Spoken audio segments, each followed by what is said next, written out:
We're on Mars. We are trying to figure out if it was ever once inhabited.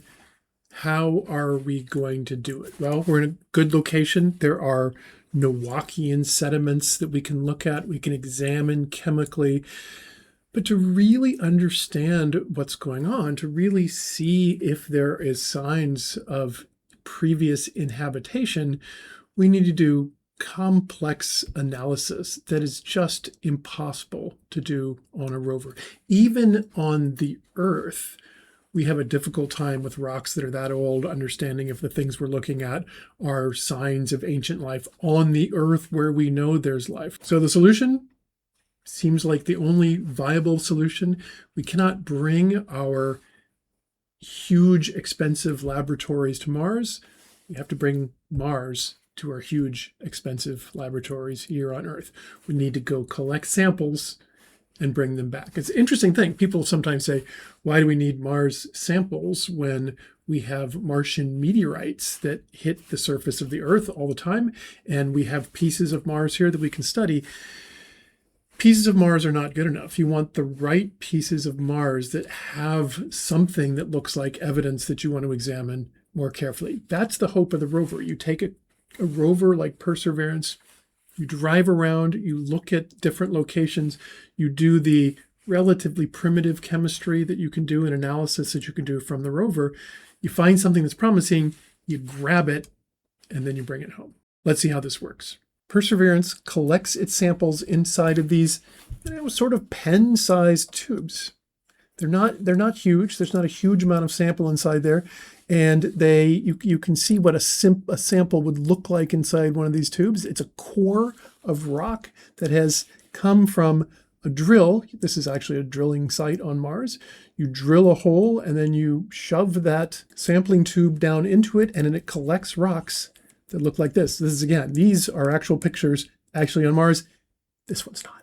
When you're done sampling, sometimes you just drop it on the ground. There is a tube of material from Mars sitting on the ground at Mars. Why would you drop it on the ground? Well, mostly the idea is to take these pen-sized things and you stick them inside the belly of the rover, and the rover is intended to hand them off to another spacecraft that's coming to pick them up. But you can't be sure that the rover is going to be alive when that next spacecraft comes, and so you need to take some contingency. The contingency is for some of those samples to be dropped on the side of the road. And in this particular location, this was the first one dropped. There are several that are dropped in there where a spacecraft could just come, pick them up, and take them home. The hope, though, is, and the best samples are inside the belly, and the hope is that the rover will be able to hand them over. And what are these samples? Well, there's a limited number, I think something like 43, so you have to really think carefully about each one that you collect. There were some that were collected that very first 100 days as it was sitting there. There's samples of the volcanic floor of the crater. There are samples of the sediments in through the delta. But I think many people would argue that by far the single most exciting sample is this one right here. It was collected up at the top of the delta. If you remember where there was the channel was running through the top of the delta, the rover went down into that channel and found these particular rocks. Now let's look at what these are. The first thing you might notice are these large veins. These white veins here are calcium sulfate. Calcium sulfate is not a particular surprise. It's something that comes with the interaction of rock and water. It's a later product of the rock. The actual interesting parts, you have to zoom in really carefully and look and see that, first off, the background rock, it's not the calcium sulfate, is this red color. This red color is invariably hematite, iron oxide rust. It's the thing that gives Mars its red color. That's present pretty much everywhere. But let's look at this one in particular, just a couple of here. You can see that this hematite is spotted with paler dots surrounded by dark rims. This appearance caused the scientists who were studying this to call these leopard spots, which, okay, sort of. What is particularly interesting is that inside of these paler regions, The hematite has been transformed into a different mineral. Iron on the inside is reduced form. The outside iron oxide is oxidized. The iron on the inside is reduced. And it comes in one of two minerals, at least two that were detected. There's one called vivianite, which is an iron phosphate with reduced iron in it. Another is called gregite, which is an iron sulfide, also having reduced iron in it. What does this mean? Well, it means that you have something has changed all of the iron oxide, the oxidized form of iron, into reduced iron. This is exactly the process that happens when we breathe oxygen, except that we're not using iron, we're using oxygen. We change the oxygen O2 and we reduce it to carbon dioxide. In the process, we get energy.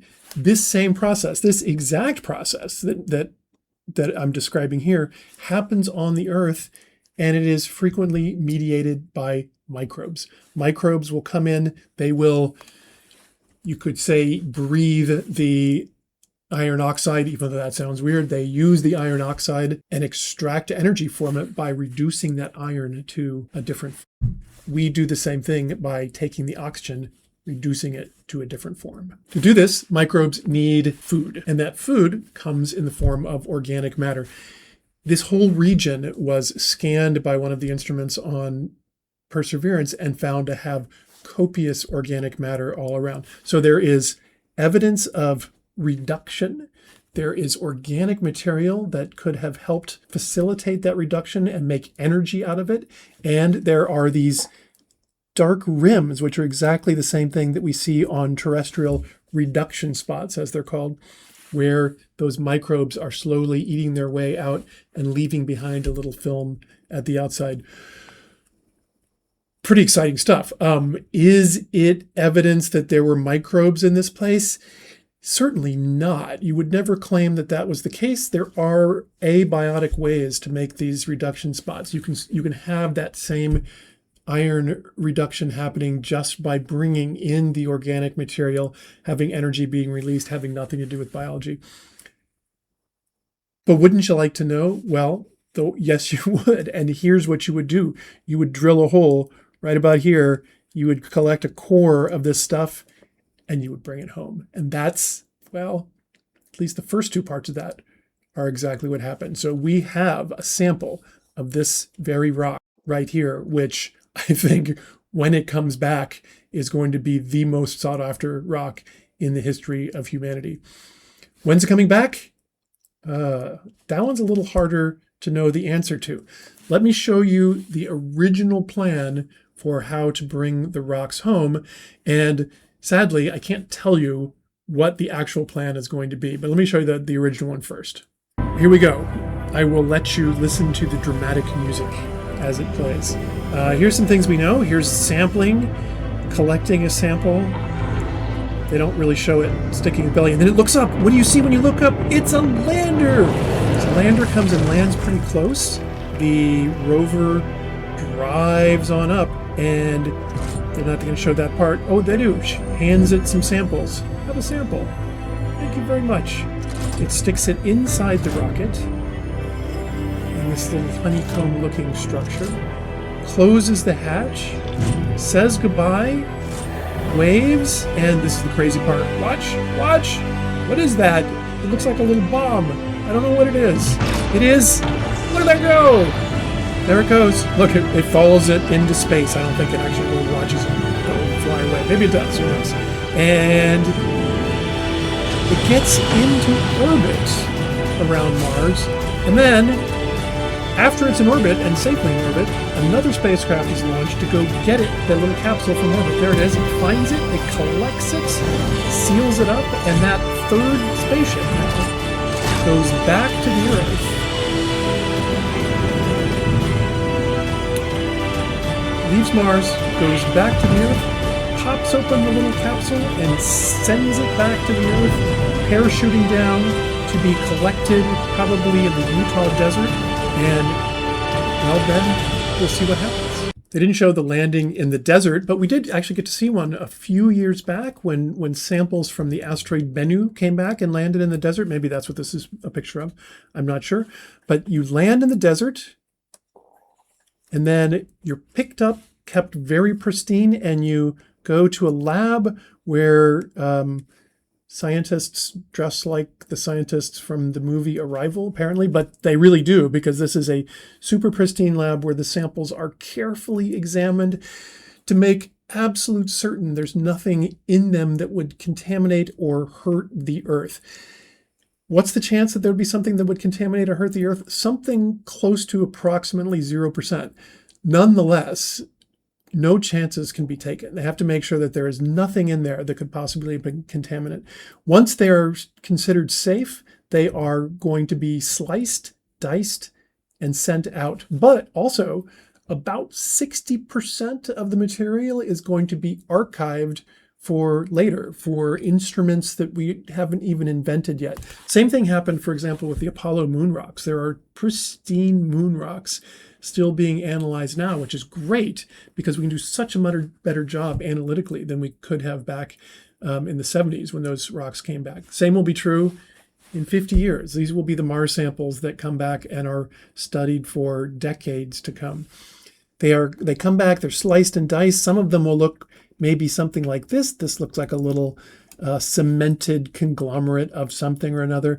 Some of them might look something like this. This is a fossil microbe in a terrestrial rock. Maybe we'll just be able to see them, maybe not. But they'll be analyzed in laboratories on the Earth with things like this, literally things like this. This is a new instrument that just got put into place at Caltech here with the hope that it will eventually be used to analyze Mars samples. These Mars samples are going to be some of the most valuable rocks anywhere. Everybody who studies any sort of geochemistry will want to get their hands on them. Not everybody will. The trick is to have the cutting edge instrumentation and the know-how to know what you're going to learn. It's going to be extremely exciting when these come back. I keep on saying when because I'm hopeful. I think these are incredibly valuable, and to leave them sitting on Mars would be a shame. As of summer of 2026, when I'm currently speaking, the official sample return mission that you just saw the video of has been canceled, and there are studies of what to do next. I don't know any insights. I hear people talking about things might be happening, but I don't know. I do really hope that those get collected. It is enormously expensive, and that is obviously the problem. But I think the value is also equally enormous. Even just that one leopard spot sample, somebody go get that one. It's going to be just a thrill to see what's really in these rocks when we eventually get them back from Mars.